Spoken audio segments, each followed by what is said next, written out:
Assalamualaikum warahmatullahi wabarakatuh.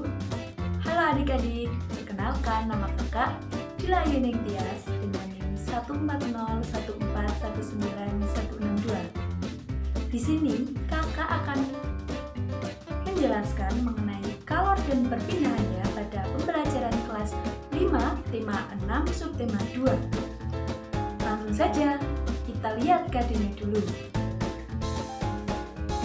KD kalor dan perpindahan yaitu 3.6 menerapkan konsep perpindahan kalor dalam kehidupan sehari-hari. 4.6 melaporkan hasil pengamatan tentang perpindahan kalor. Nah, tujuan pembelajaran yang akan kita capai adalah dengan gambar, siswa mampu menjelaskan cara-cara perpindahan kalor dalam kehidupan sehari-hari secara kedua. Dengan melakukan percobaan menggunakan sendok dan air panas, siswa mampu membuktikan perpindahan kalor secara induksi dengan mandiri. Nah, perhatikan gambar berikut ya. Menurut adik-adik, gambar mana yang sering adik-adik sekalian lihat? Tentu saja, gambar-gambar di atas ini merupakan gambar yang sering kita lihat dalam kehidupan sehari-hari. Apakah persamaannya? Gambar-gambar berikut merupakan gambar-gambar menjemur pakaian,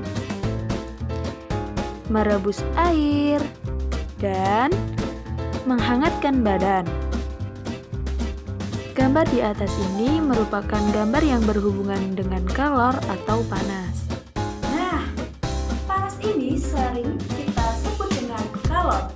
Kalor atau panas ini adalah salah satu bentuk energi yang berpindah dari benda yang bersuhu tinggi ke benda yang bersuhu rendah. Ternyata, perpindahan panas ini mempunyai 3 macam, yaitu konduksi, konveksi, dan radiasi. Nah, sebelum kita masuk ke macam-macam perpindahan panas, perlu tahu bahwa benda di sekitar kita terbagi menjadi 2 macam, yaitu benda konduktor dan benda isolator. Apa saja sih benda-benda konduktor dan isolator itu? Benda-benda konduktor merupakan benda yang bisa menghantarkan panas. Contohnya logam, aluminium, dan tembaga. Sedangkan isolator adalah benda yang tidak bisa menghantarkan panas. Contohnya kayu, plastik, dan karet. Nah, kalian sudah tahu kan macam-macam benda konduktor dan benda isolator? Sekarang kita masuk ke macam-macam perpindahan panas. Macam-macam perpindahan panas yang pertama adalah konduksi. Konduksi merupakan cara perpindahan panas tanpa disertai perpindahan zat perantara. Jadi, hanya energi panas saja yang berpindah. Terjadi hanya pada benda padat. Jadi, kalau benda cair tidak bisa. Nah, adik-adik, siapa yang sudah tahu cara perpindahan panas yang kedua? Apa? Benar, konveksi. Konveksi merupakan cara perpindahan panas disertai perpindahan zat perantaranya. Pada perpindahan panas secara konveksi ini, tidak hanya energi panas saja yang berpindah, namun disertai dengan perpindahan partikel zat perantaranya. Perpindahan panas secara konveksi ini terjadi pada zat cair dan zat gas.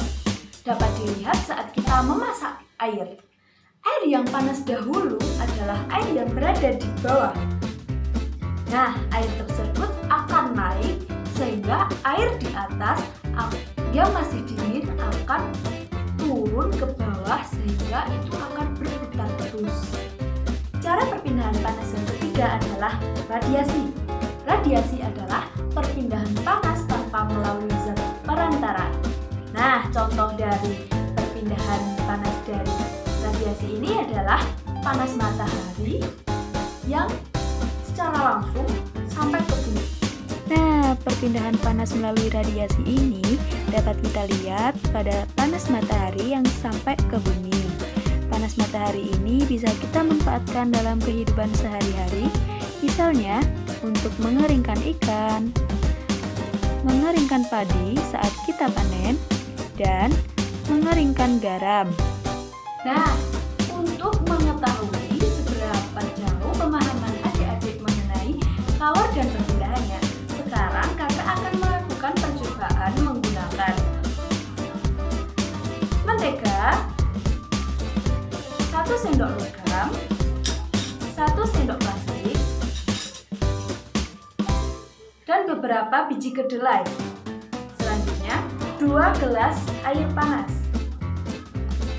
Nah, untuk cara pengerjaannya, kita harus menyiapkan alat dan bahan yang kita perlukan. Langkah pertama adalah menempelkan beberapa margarin ke permukaan sendok. Kemudian, menempelkan lagi ke dalam sendok plastik. Lalu, kita akan menempelkan beberapa butir kedelai ke dalam margarin yang ada di sendok tersebut.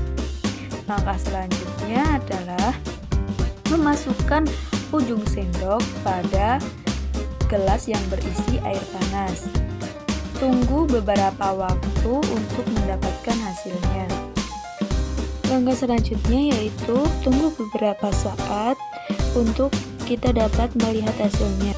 Perhatikan biji kedelai yang ada di masing-masing sendok. Apa yang akan terjadi?